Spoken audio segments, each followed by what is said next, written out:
It's a glitchy future with What Happened on My Universe mode!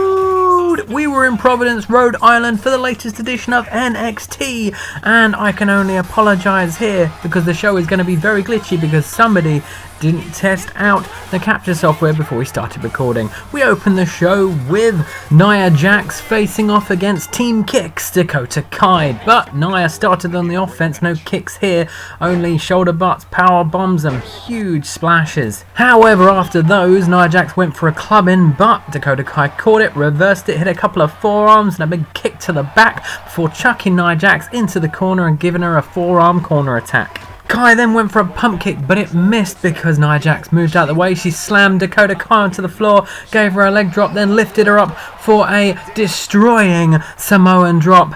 When I say destroying, I mean it finished the match. 1, 2, 3, Dakota Kai wasn't kicking out, and Nia Jax could celebrate, but while she was celebrating, the Iconics music played and we were expecting an appearance from Peyton Royce, but the lights went out. When they came back on, Peyton Royce was there, and Nia Jax was on the floor. Of course, that only happened because of the glitches. I had to work around them for that ending, so apologies once again. Next match featured Sanity, one member, Eric Young, the hardcore champion, going one-on-one with Kassius Ohno. Eric Young had the opening hits here, taking out Kassius Ohno with a chop block before drilling him down with a huge pile driver.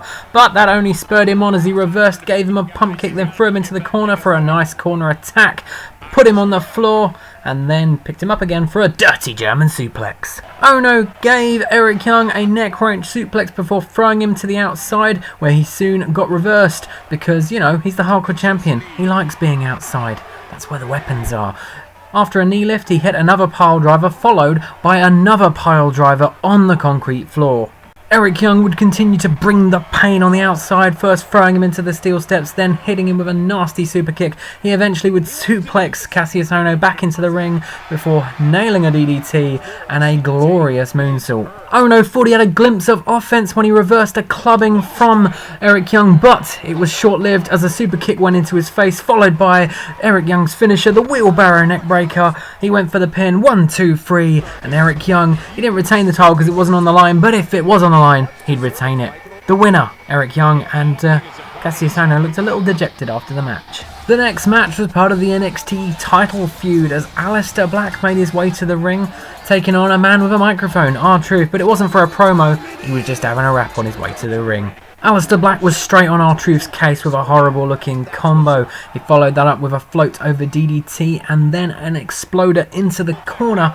However, it would appear Alistair Black was then getting cocky as he went for his springboard moonsault into a sit-down pose, and that just caused RTruth to drop kick him in his face. RTruth had the control, threw him into the corner, gave him a standard corner attack to the back. RTruth made Alistair Black run the ropes a couple of times before kicking him in the face hard. He lifted him up for his patented full forward suplex before trying to grapple, and Alistair Black said no, instead giving him an elbow to the face and a few kicks for good measure. When he was down, RTruth rolled to the outside, so Alistair Black took advantage, suplexing him onto the apron, the hardest part of the ring of course, and then on the outside, giving him snake eyes onto the guardrail. He threw RTruth back in the ring, hit an acai moonsault just about, before kicking him in the face and finishing it all off with Black Mass straight to the face of RTruth. He went for the pin, and of course, he won the match. Before Alistair Black could even start celebrating, Samoa Joe turned up at the top of the ramp, taunting him from a distance. Alistair Black didn't want to disappoint Joe,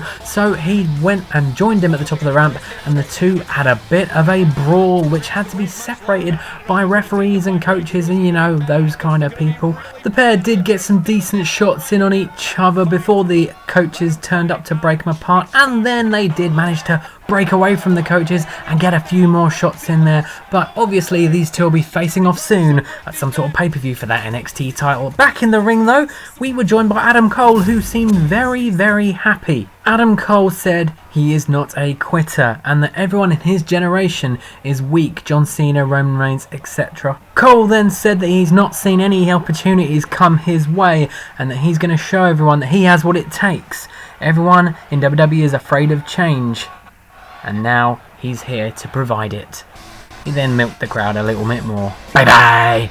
And as Cole made his way, we moved on to our next match, which was a singles match to help further the tag team title feud. Connor from the Ascension was going up against Razor from the Authors of Pain, the NXT Tag Team Champions of course, and Connor was the first person to bring the fire, giving a knee to the gut to Razor before throwing him into the corner and stomping him down. Once he was back up, he lifted him on his shoulders, but that's when Razor was able to gain control, reversing and giving him an elevated DDT. Razor clubbed the back of Connor and then clubbed his face several times before trying to pick him up and getting reversed. It turns out his offense was short-lived as Connor gave him a club and then a nasty looking powerbomb. However, this would also prove to be a short-lived bit of offense as Razor gave him a knee to the gut and clotheslined him over the top rope. After that, short arm clothesline and a hip toss on the outside. But another reversal. Connor was back in control and he did a takedown on the outside. After a painful looking suplex, Connor threw Razor back into the ring where he would follow up with a side suplex and a huge Samoan drop off the top rope. Connor hit a big knee drop off the top rope before getting caught and reversed by Razor. Razor took him down with a Vader attack and then tried a rest hold, but Connor did not want to rest. Instead, he was able to break free from the rest hold, grab Razor, lift him up for the full Nelson slam, and that was that. Razor was down for the count and Connor was your winner. And after the match, a frustrated Razor tried to attack the celebrating Connor, but it did not succeed, and instead Connor sent Razor back into the outside 3 times apparently thanks to a glitch. Again, apologies for that. He carried on celebrating and we moved on to our main event, which featured Ruby Riott. She was taking on the NXT Women's Champion Asuka, and as it happens, the match was for the NXT Women's Championship. And if Ruby Riott was going to pick up the NXT Women's title, she was going to have to earn it as Asuka went straight on the attack with a back suplex. She followed that up with a knee drop and then a kick to the back. She tried the kick to the back one more time, but that one failed as Ruby Riott dodged and instead hit a side suplex of her own. Riott then drilled Asuka down with a code red and dropped a spectacular looking senton before Asuka caught a punch and kicked her in the face. Asuka then continued with an arm breaker. Asuka then nailed a dropkick and ran at her for a clothesline, but Ruby Riott reversed, dropped toe holder onto the second rope and took advantage of that by standing on her on the second rope. It looked painful.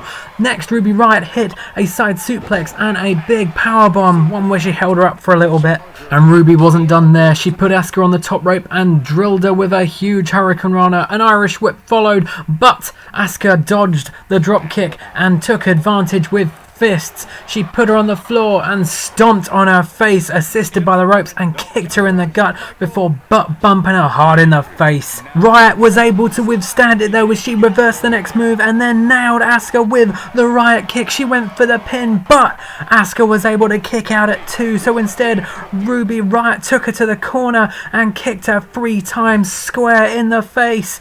And she went for the pin after that also, put her feet on the ropes just to make sure, but once again, Asuka kicked out at 2. A frustrated Ruby Riott charged Asuka but was soon reversed into a Michinoku drive as she rolled up Ruby Riott for the pin, but it was too close to the ropes and instead, after a quick reversal, she rolled up Asuka for the pin, and this time Asuka was down for the count, and for the first time, like in ever, Asuka was defeated and Ruby Riott is your new NXT Women's Champion, and that's it for another edition of What Happened on My Universe Mode. Like and subscribe to 205 Live next.